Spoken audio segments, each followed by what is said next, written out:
For many years, the American Mafia used to recruit members from various gangs all over New York City. Let's check it out. I'm James Gladwish and welcome to OC Shorts, bringing you detailed historical snapshots of the American Mafia and other organised crime. Feel free to subscribe if you like that sort of thing. Today, we are going to take a quick look at some of the Mafia's farm teams. Frank Fiordilino was a Bonanno crime family associate who was close with members of different Mafia farm teams in Queens and Brooklyn. I sat down with Frank to discuss these street gangs and how future made men were recruited by the five families in New York. Frank Fiordilino had two uncles in the Bonanno crime family and various other relatives involved in organised crime. He grew up amongst the likes of Cesare Bonventre and Baldo Amato.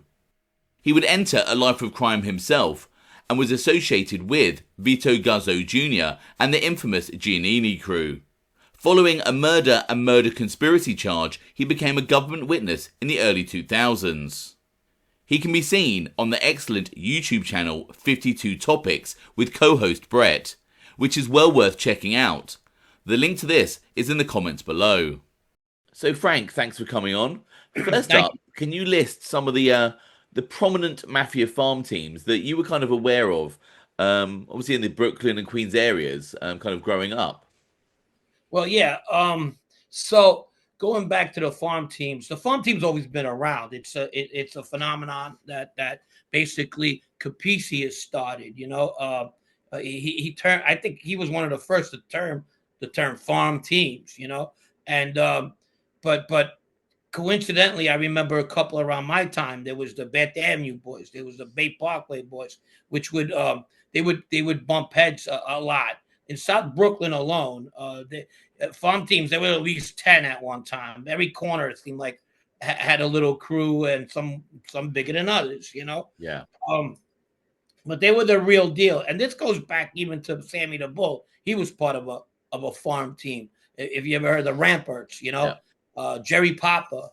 There was this Jimmy Emma who was a complete nut, according to some people that I've spoken to, and he ends up getting killed at a very young age by mobsters themselves. They were just running crazy, and the mob guys had enough, and they cornered both Papa and Emma, and they ran both ran the separate ways, and Emma tripped over a pole or something, according to stories that I've heard, and he was right, and there was a barrel of a gun right on top of him. Boom, blew his head off. So, but these teams they were always there. You know, you have the Rockaway Fulton boys with the Gotti and his farm team. You know, and then obviously you had my friends, my group of friends, and you know, I think we're going to talk about this later. The legendary Vito Guzzo that everybody's talking about these days due to him coming out of prison. And that was the Giannini Crew, yeah? That was the Giannini Crew. I mean, to be fair, I mean, there's been these kind of street gangs for many years. I mean, Carmine Persico was part of, was it the Garfield Boys or something like that? And they were always having these kind of what they called rumbles back in the 50s with other ones. So, you know, these kind of street gangs, obviously, no new phenomenon at all. Obviously, these various street gangs operated at different times throughout history. And obviously, there were some who kind of, as you said, the Bath Avenue boys used to fight a lot with others.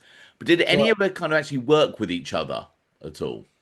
I'm pretty sure they did. Not to my knowledge. I mean, we were in North Brooklyn, Queens, Western Queens, if you will. So we were pretty far from South Brooklyn. But I mean, if I needed a favor for my cousin, and I've did things with him in the past, nothing major. My cousin Dino Calabro, who was part of the Bay Parkway boys, yeah, of course that could happen, and they would sometimes if they were within the same family. You know, it was not unheard of from a family out in Long Island dealing with I mean, farm team from Long Island dealing with the farm team from Brooklyn, considering they're from the same family. That's not unheard of at all. So yeah, that was part of it, you know. But back to the farm teams, like the Bad Avenue boys, for example. Okay, they were made up of a lot of kids that were mixed. I've been talking for my show. I've been talking to a lot of people that were affiliated with the Bath Avenue crew. One in particular, Mikey Yamin. He told me that they were mixed kids, low income, low middle class, um, uh, and not necessarily all Italians, and they were into everything. There was one kid who gets his head blown off at 12 years old, but he was selling weed for Tommy Karate. DeRosa's name was. They called him Leadhead. And one day he just got his head. So they grew up a little bit rougher in Bath Avenue. And then you have the Bay Parkway boys that basically they came from more, if you will, they had more connections to mobsters. You have McLaughlin, that was McLaughlin, Tommy, whatever, was Tommy, what's his name? The guy over there, his nephew, Tommy, the guy that was with Bay Parkway. I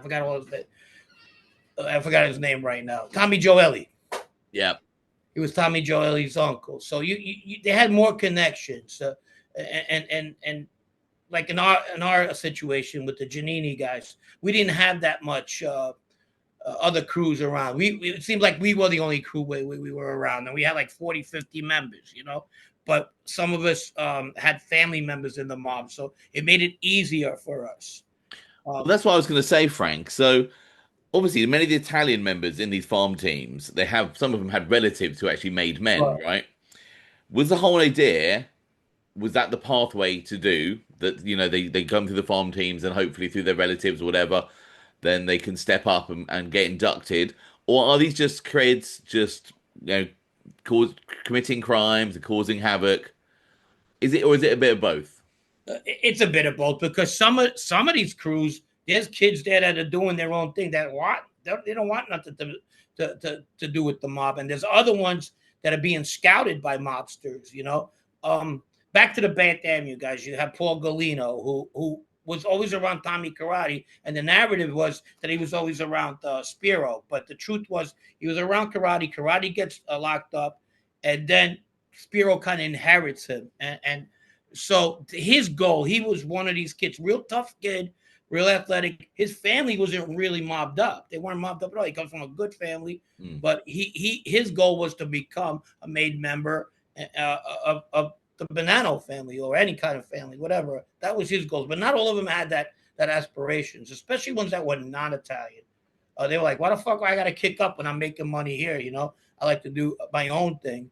But that wasn't the case. With us, it was a little bit of a weird situation. It was the Massino days, and a lot of my friends, they were too much rebels, if you will.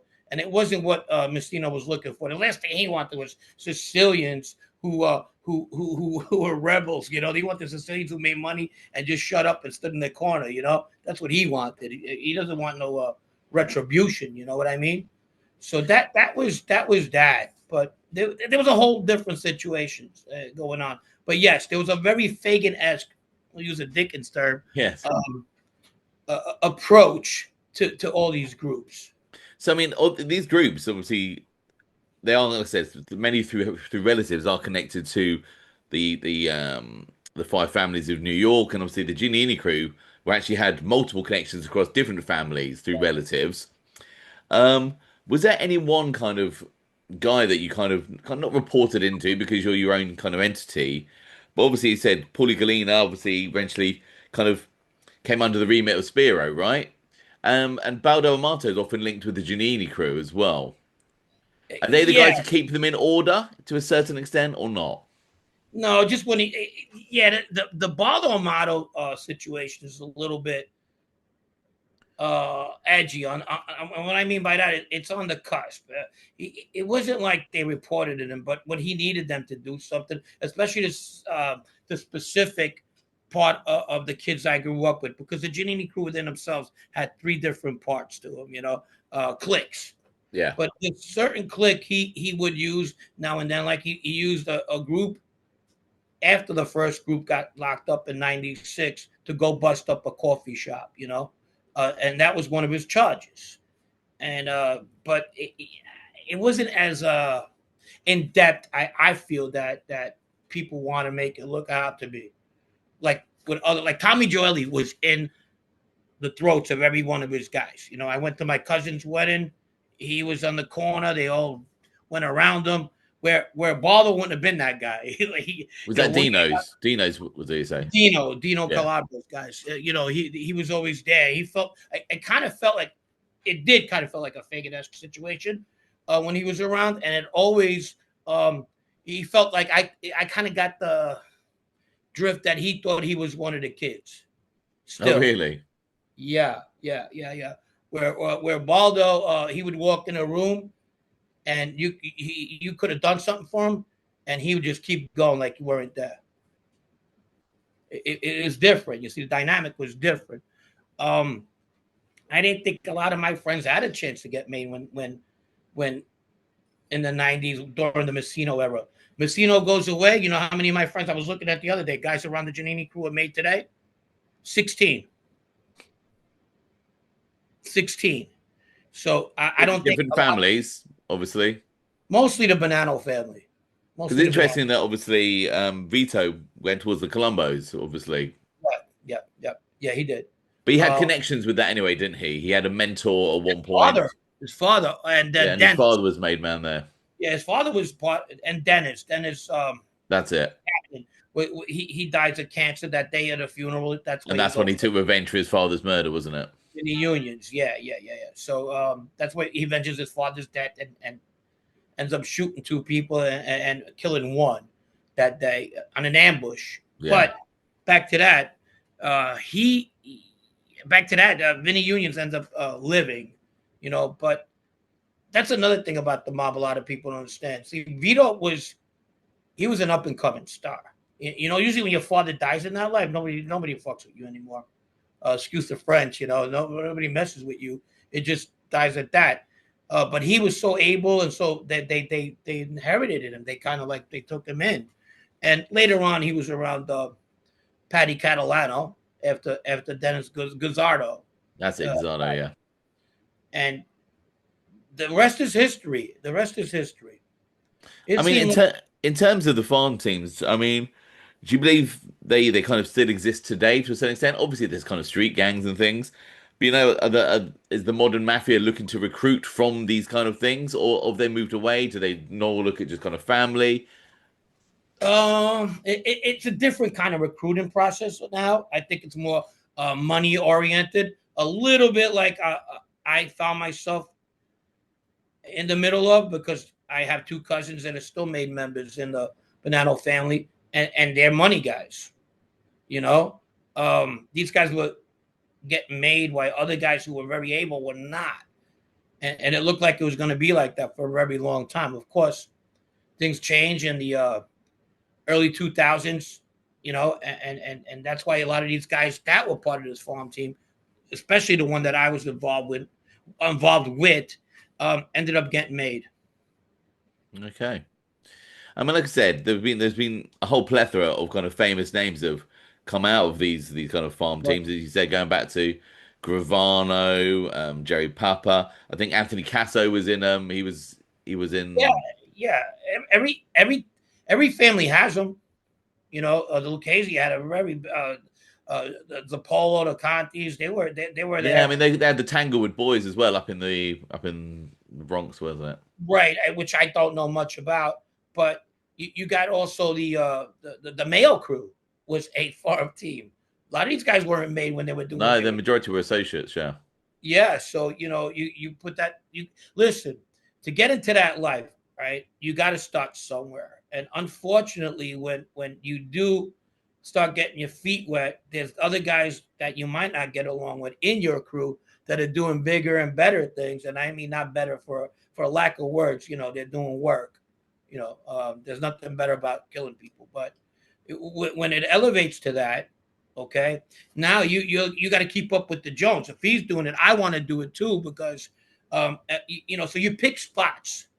You pick the week, you pick the spot, you pick a drug dealer that's not allowed to be selling drugs. You pick a guy that probably would have got a pass with somebody else, but you decide to shoot him up, and you do it just because you want your name out there. And that a lot of that goes on. If you look at all these big wise guys, right, that did non-sanctioned hits, and the guys they end up killing from Sammy the Bull to anybody, it's usually somebody who was a half-ass. You know what I mean? It was and I mean in that life, and that's the way it is. It's a excuse the French, a dick waving contest. In the comments below, let me know your thoughts on the topic covered in this video. I hope you found that interesting. Thanks for watching.